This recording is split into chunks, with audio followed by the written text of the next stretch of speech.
Hi, Shalom. I am finally digging out of my reading slump and I am ready to start filming more book videos. Yay! I was struggling with internalized ableism pretty intensely when it comes to reading. I filmed a video about it, which I will link down below. I finally got to a point where I realized it is just flat out stupid to tie my intelligence to my ability to read regular printed words. I mean, Louis Braille invented a tactile reading system and Helen Keller went to Radcliffe. Need I say more? Getting through that mental block is doing wonders for my mental health. And in the interest of promoting inclusivity and diversity in the booktube world, I am going to list the format I used for each book. I mainly use audiobooks and ebooks. I've been listening to podcasts and audiobooks enough that my speech perception has actually improved. For fun reading, I'll typically get the audiobook and ebook or large print text from Libby, from my local library, or from Kindle Unlimited. I usually start with the audiobook and pair it with the text when I'm extra tired or if I'm not at home and there's background noise. I can and do still use regular print in small doses in good light with my reading glasses and a magnifier. But eye pain is a constant struggle, so I try to save regular print for research and Jewish studies. As I said, in the interest of normalizing different reading modes, I'm going to list the format for each book. I only have physical books for 2 of them, but I will see if I can put up pictures of the other ones on the screen when I'm doing post-production. All right, without further ado, here is my reading wrap-up for July and August. So the first up is the 3rd Gilmore Girl. This is Kelly Bishop's memoir. She portrayed Emily Gilmore on Gilmore Girls and also played Jennifer Grey's mother in Dirty Dancing. This book is a gem. I listened to the audiobook, which she narrated herself. I love it when authors narrate their own books. Kelly Bishop has had a very interesting life. I did not know that she started out as a dancer. She talked about her progression from being a dancer to winning a Tony Award for the musical A Chorus Line, which I've never seen, and I need to change that. Kelly is a staunch supporter of Planned Parenthood and reproductive rights. She didn't want kids. She didn't feel like she was a super maternal kind of woman and didn't feel like it would be fair to have a kid raised by a mother like that, which I can respect. She had a safe legal abortion in 1978 at a Planned Parenthood clinic, which is a good segue into her other famous acting role as Jennifer Grey's mother in Dirty Dancing. For anyone who hasn't seen the film, there's a scene with a young woman who very nearly expires after having an unsafe and illegal abortion. Kelly goes on to talk about her other filming work. I'd never heard of the series Bunheads, but now I really want to see it.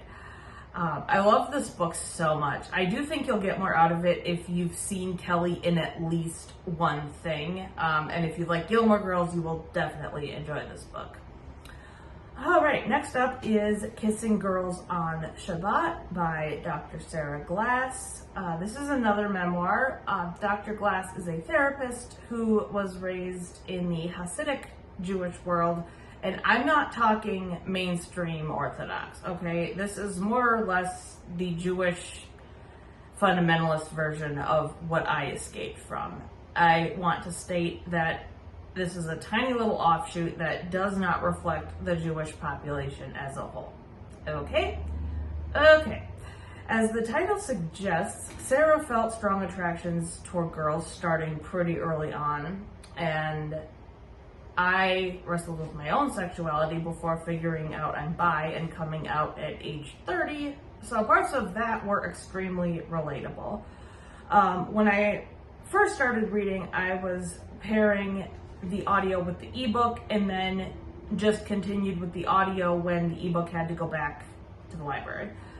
I really want to go back and reread it on ebook. There are so many quotes that stuck with me that I can't remember now. One that I do remember is, "I couldn't distinguish myself from Satan." If that quote doesn't sum up my life in the cultiverse, I don't know what does. If you're queer or a religious trauma survivor or both, I think you'd appreciate this book. Next up is The Mother Next Door by Andrea Dunlop and Detective Michael Weber. Andrea wrote a few novels before starting the podcast, Nobody Should Believe Me.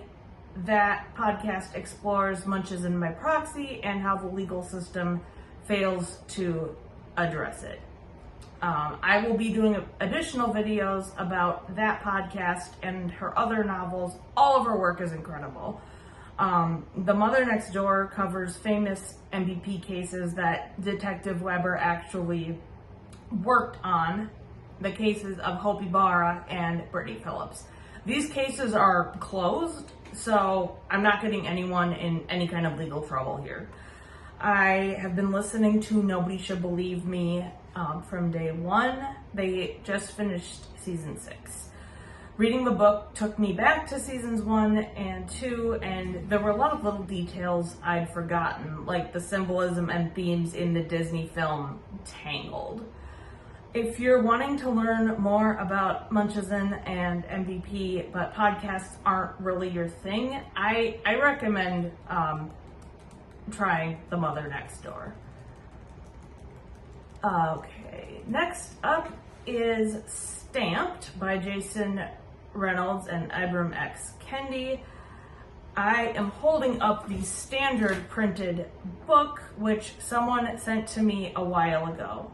This is a really good primer on the origins of supremacy, starting with the Puritans, going up to the present day. One thing I really appreciated is it looks at the different types of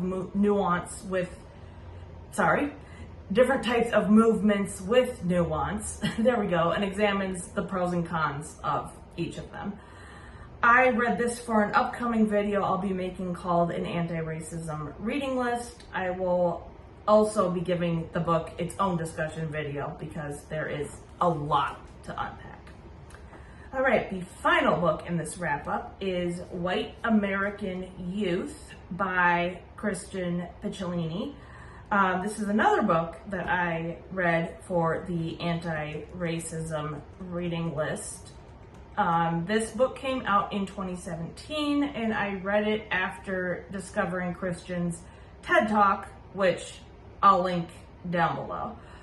This is Christian's memoir of joining supremacy as a teenager and the series of events that led to him eventually getting out. I related to this so much. I was never radicalized, which was exactly why I was always in trouble with the church elders. I joined more mainstream evangelicalism as a teenager for the same reason he got into supremacy. We were both outcasts. He's first generation Italian American, and I was an undiagnosed autistic girl in the 90s. People are going to keep joining these kinds of movements if we don't start to seriously examine the way society failed to meet their individual needs.